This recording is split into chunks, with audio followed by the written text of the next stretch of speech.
안녕하세요, 미국 마스터입니다. 최근 여기민 관련 영상들을 좀 공유드리고 있는데요, 반응들이 무척 뜨겁더라고요. 그런데 중간중간 자기는 한국에 사는 사람인데 여기민자들 너무 싫다고, 배신자들, 절대 오지 말라고 하는 험한 말들을 하시는 분들이 계시더라고요. 한두 분이 아니라 꽤 많은 분들이 그런 말씀들을 하셔서 많이 놀랐는데요, 댓글창에서 싸움이 날까봐 심한 것들은 제가 좀 지우기도 했습니다. 그래서 오늘은 이 부분에 대해서 이야기를 좀 해보려 해요. 여기민, 과연 배신자의 귀환일까? 입니다. 먼저 배신자라고 말하는 쪽의 입장을 살펴보고 그에 대한 다른 의견들을 뒤에 덧붙일 예정이니 꼭 끝까지 시청해주시면 감사하겠습니다. 저도 처음에는 배신자, 이런 단어가 너무 공격적으로 다가왔는데요, 이 주제에 대해서 조사를 좀 하다 보니 또 의견 그렇게 생각할 수도 있겠다는 생각이 들더라고요. 그분들이 그렇게 말씀하시는 배경을 보면 두 가지 이유가 있는데요. 첫 번째는 경제적 이유입니다. 한국의 2023년 합계 출산율이 역대 최저인 0.72명으로 발표되었습니다. 이거는 그 해를 통틀어서 그나마 0.7을 넘었지, 자료를 더 디테일하게 살펴보면 2023년 4분기 합계 출산율은 그나마의 0.7 선도 무너지고 0.65대로 추락했습니다. 세계에서 가장 빠르게 인구가 줄고 고령 인구 비율이 급증하는 나라가 바로 한국인 상황입니다. 현재 19.2%인 65세 이상 인구는 15년 뒤 33.6%로 올라가게 되고, 생산 연령 인구 비중은 현재 70.2%에서 50%대로 추락할 것으로 예상됩니다. 그에 따라 한국의 노인 부양률은 2027년에는 OECD 평균을 넘어 2054년 이후에는 OECD 회원국들 중 가장 높을 것으로 전망되고요. 결국 이 모든 것은 생산 가능 인구인 청년층의 부담으로 작용하게 되는 것입니다. 일할 사람은 없는데 부양받아야 하는 사람들만 가득해지는 미래인 거죠. 가만히만 있어도 이렇게 극심한 문제가 예상되는 상황인데 여기민으로 또 고령 인구가 들어오면 어쩌자는 것이냐, 그 세금 다 누가 내느냐, 이런 거죠. 청년들이 고스란히 추가 부담해야 되는 것 아니냐, 이런 말들이 나오는 거고요. 더 나아가 그럼 여기민 온 사람들이 젊었을 때에는 한국에 세금을 잘 냈는가 하면 그 시절에는 미국에 있었으니 한국에 낸 세금은 없거나 많지 않았겠죠. 그러다 보니 의무는 수행하지 않은 채 혜택만 보러 온다는 시선으로 여기민자들을 바라보는 것입니다. 두 번째 이유는 정신적인 이유입니다. 그 전에 아직 구독을 하지 않고 이 영상을 시청 중이시라면 구독 버튼 꼭 한번 눌러주시면 너무나 감사할 것 같고요. 구독이 부담스러우시다면 좋아요라도 부탁드려 보겠습니다. 혹시 좋아요도 부담스러우시다면 영상의 고정 댓글이라도 한번 읽어주시면 매우 감사할 것 같습니다. 그럼 다시 돌아와서 여기민자들에 대해 부정적으로 말씀하시는 분들이 쓰는 근거를 보면 이런 내용이 참 많습니다. 나라가 힘들 때 나라 버리고 나라를 내팽개치고 도망간 사람들이 이제 한국이 좀 살기 좋아지고 위상이 좋아지니 고향이라면서 찾아온다, 이런 것입니다. 한국은 그동안 정말 눈부신 성장을 한 기적같은 나라입니다. 그렇지만 그 결과가 아름답고 빛나는 것이지 과정은 정말 쉽지 않았습니다. 여러 정치적인 어려움들, 경제적인 어려움들, 문화적인 어려움들을 모두 극복해 나가는 과정에서 많은 사람들의 피와 땀 어린 희생과 노력이 있었습니다. 그런데 그 과정의 시간들에는 한국을 떠나 있다가 이제서야 결과만 누리려고 오는 사람들이 너무 좀 얄미워 보일 수도 있는 거죠. 그리고 이렇게 여기민 오신 분들이 한국의 분들과 이야기하실 때 자꾸 미국에서는 이랬다 저랬다, 캐나다에서는 이런 게 좋았는데 한국은 별로네, 아직 멀었네, 이런 식으로 이야기하시는 경우들이 많은가 봅니다. 처음 몇 번은 듣는 사람도 흥미롭게 듣다가도 이게 계속 반복되면 너무 잘난 척 하는 것 같아서 꼴보기 싫다는 분들이 많으시더라고요. 그리고 또 굳이 영어를 쓰지 않아도 되는데 영어를 쓰고 이러는 게 좀 듣기 거북하신가 봅니다. 그러다 보니 심리적으로 여기민자들에 대한 마음이 환영 쪽보다는 부정적인 쪽으로 향하게 되는 것 같아요. 그런데 이런 이유들에 대해서 조금 더 우리가 살펴볼 필요가 있는데요.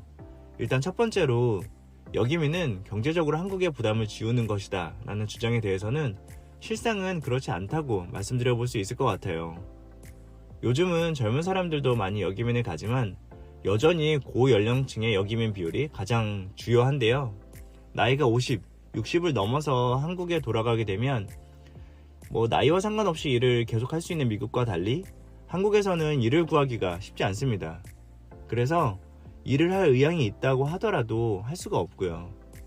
그걸 다들 잘 알기 때문에 여기민 가시는 분들은 한국에서 돈을 번다는 생각을 잘 하지 않습니다. 그럼 그렇다고 해서 노인으로서 받을 수 있는 혜택이 충분한가 하면 그렇지도 않아요. 중간 저소득일 경우 약 30만원, 극심한 빈곤층일 때는 약 100만원 정도를 받게 되는데요. 그걸로 생활하는 건 솔직히 미국보다 한국의 물가가 훨씬 싸다고 해도 정말 쉽지 않습니다. 그렇기 때문에 정말로 돈이 없고 이런 형편이 되지 않아서 내가 이제 한국에 가서 나는 혜택만 봐야지, 그 혜택을 전적으로 의존해서 여기민에 가는 사람들은 많지 않습니다. 다들 한국은 고향으로서 내가 이제 죽으면 고향 땅에 묻히고 싶은 그런 마음으로 여생을 보내기 위해 오시고요. 적당한 생활 수준을 유지할 수 있을 최소한의 경제적인 수준을 갖추고 가게 됩니다. 그 말인즉슨 이분들은 돈을 축내러 오시는 것이 아니라 돈을 쓰기 위해 가는 것이라고 봐야 되는 거죠. 거주지를 미국에서 한국으로 옮기면 집도 있어야 되고 그 안에 가구도 있어야 하고 먹을 것도 사 먹고 해야 될 텐데 그 돈이 상당하겠죠. 그런데 그 돈들은 어디서 나오는 돈일까요? 대부분 미국에서 가져오는 돈일 것입니다. 젊어서 미국에서 번 돈들을 한국에 가져와서 쓰는 것이라고 볼 수 있는데 이를 두고 세금 도둑이라고 폄하할 수는 없는 것이죠. 다만 그런 분들이 계십니다. 충분히 스스로 먹고 살 만큼 경제적 수준이 됨에도 불구하고 한국과 미국의 시스템상 한국이 미국의 재산 내역을 세세하게 다 알지 못하다 보니 한국의 정보 기준으로는 이 사람이 저소득층에 분류가 되어서 30만원의 연금을 제공받거나 기초생활수급비를 받는 경우들이 있습니다. 알면서도 일부러 숨기고 하는 거죠. 이런 부분은 저 역시도 질타를 받을 만한 행동이라고 생각합니다. 그럼 이제 두 번째 이유인 정신적 이유에 대해서도 한번 이야기해보죠. 나라가 힘들 때 나라를 버리고 간 이미지, 잘난 척하는 이미지, 당연히 싫겠죠. 그러나 곰곰이 생각해보면 꼭 그렇게 볼 것은 아닐 수 있습니다. 한인 최초의 이민은 어떻게 시작되었나요? 독립운동이었어요. 하와이에 이어 본토 최초로 형성된 한인타운인 리버사이드에서는 떼양볕 아래에서 오렌지 농장에서 일하던 한인들은 그 고생을 하고 인종차별을 받으면서도 그렇게 힘들게 번 호주머니 돈을 아끼고 아껴서 한국에 독립자금으로 보냈습니다. 그 타운을 이끌었던 사람은 여러분도 잘 아시는 안창호 선생님이시고요. 이미 그 세대의 분들은 대부분 이제 세상을 떠나셨지만 그 다음 세대들은 바로 그들의 후손인 셈입니다.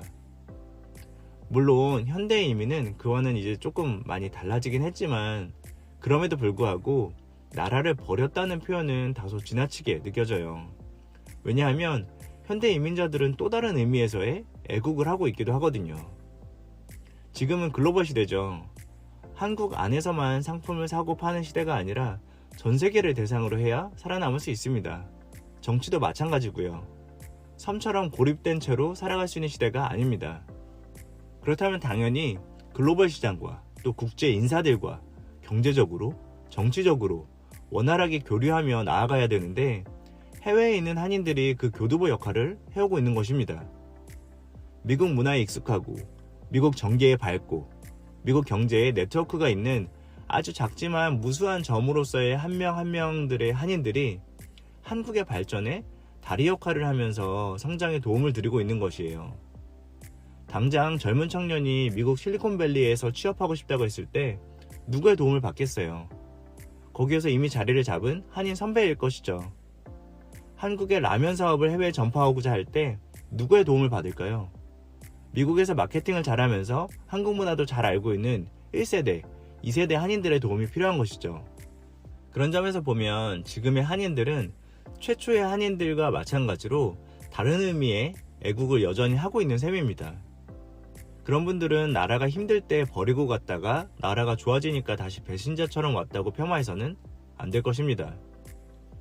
그런데 제가 이렇게 얘기를 드리면 아니 여기민이 뭐가 좋아서 굳이 가겠다고 하고 또 저런 시선을 겪어야 하지? 싶으실 수도 있는데요. 그 부분에 대해서는 여기 보이시는 이 영상을 통해서 여기민의 장점에 대해서 살펴보시면 좋을 것 같습니다.